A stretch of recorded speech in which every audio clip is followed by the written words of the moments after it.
Welcome to Chamber Chat. I'm Josh Wooten, your host, the President and CEO of the Citrus County Chamber of Commerce. I'm pleased today to introduce our guest, a friend of mine, Charles Richer. We call him Charlie. Charlie is the CEO, owner, entrepreneur of Canadian Meds. And it's my pleasure to be here today because I have to throw you an accolade. Since you've been on board, the Chamber has prospered in returning its members to its previous state. So I give you an accolade for that. That's a wonderful thing you've done. Well, thank you very much, and thank you for all of your support here at most of our functions.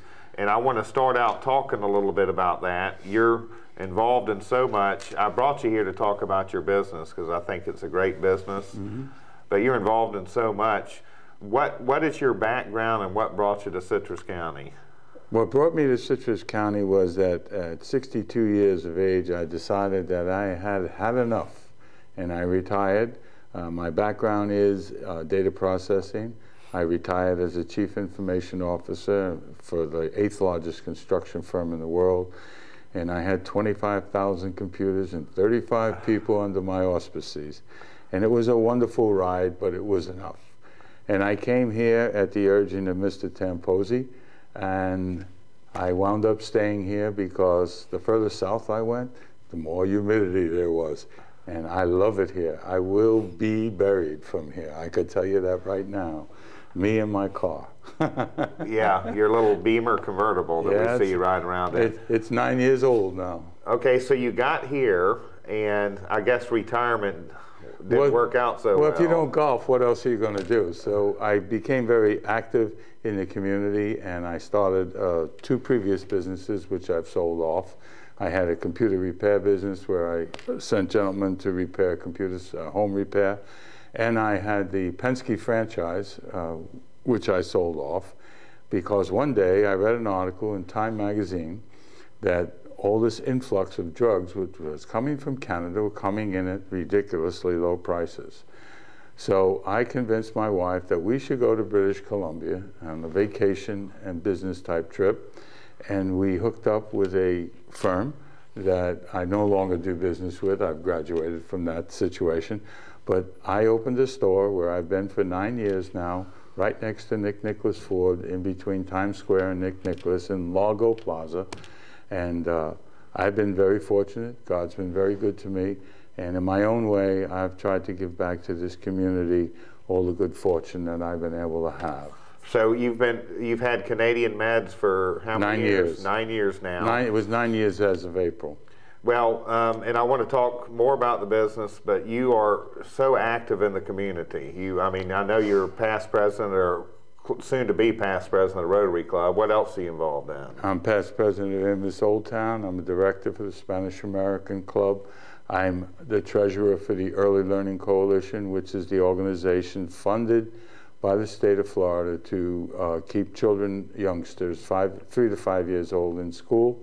I've been very active with that club because I believe in education will only make America withstand all the problems that we're facing in this world today. So if it comes to youngsters, I'm there. Well, and I know you've done so much. I see you at all the events, and it's great to have a business person that not only does business in the community, but gives so much back to the community. Well, I think it's only fair that if your business prospers, that there are less fortunate people in this world, unfortunately, and I think it's a wonderful thing to help. Okay, so we do so many things in the Rotary that the list is too long to publicize. Well, I'll have you back and we'll just talk Rotary one day. That would be great. But this is a unique business plan that you've come up with. You started by reading an article about the importation of Canadian drugs, legal Canadian drugs. Right. And so you came up with a business plan and you started. So kind of walk us through that. Well, when I first opened the store, I was obviously a neophyte when it came to what to do.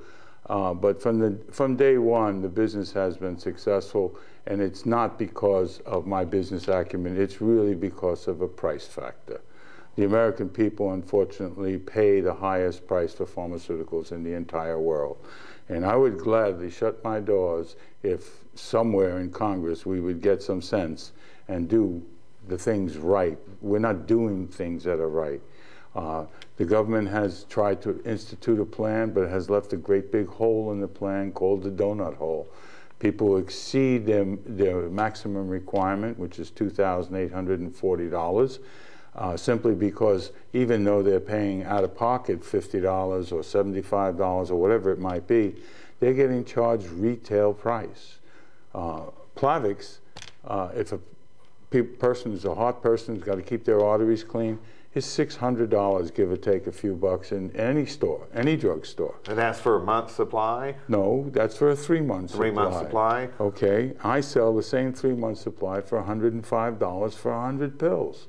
Wow. So if people decide that, well, if they came to me to buy Plavix, they just left, over the course of the year, $2,400 in their plan to spend on their other medicines. Truthfully speaking, most seniors have at least 2, more than likely 3 medicines over the course of their lifetime.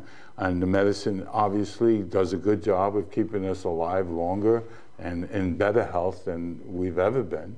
So that's a plus.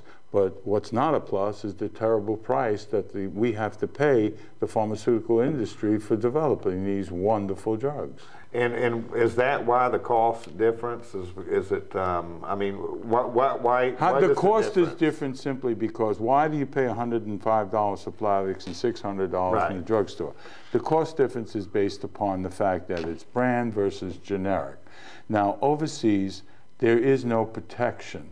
Like America has patent laws. So the people who manufacture Plavix get a patent. Nobody else in the United States can sell it under that name for between 7 and 15 years. So what happens overseas? Well, all those countries overseas, they don't live by our patent laws.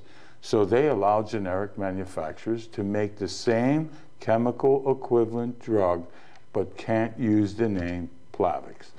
Okay? If you go to any large store, okay, in our county, okay, their medicine, if you look at the back of the box, is imported from India. Most of the pills in the world today come from India, Argentina. Things like Lipitor are made in Dublin, Ireland.